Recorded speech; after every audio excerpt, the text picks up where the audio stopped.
Que o xornal británico The Guardian describa Pontevedra como un paraíso para vivir non é algo menor. No Concello o artigo supuxo un verdadeiro efecto chamada.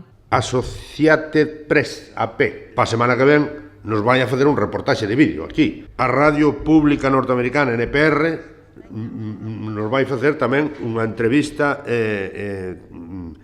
saleu nos Estados Unidos, en San Diego, un reportaxe do tema. Saleu en Cleveland, hoxe, agora, despois, ás 12:30, me fan tamén unha entrevista en Radio Universidade Nacional de Colombia. Pero non só os medios de comunicación internacionais amosaron o seu interese por coñecer o modelo de cidade pontevedrés, tamén a cidadanía. O artigo de The Guardian foi lido por máis dun millón de usuarios na súa web. Quizá eses recoñecementos internacionais o que nos fixeron foi posicionarnos en certos sectores, digamos, profesionais especializados, non?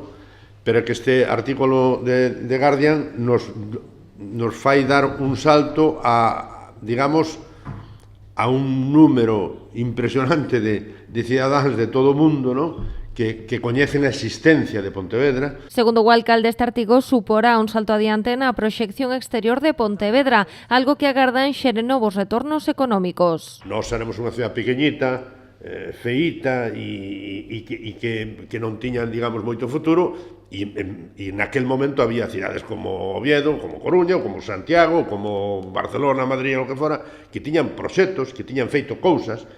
Bueno, nos aspirábamos a traballar nesta línea, non?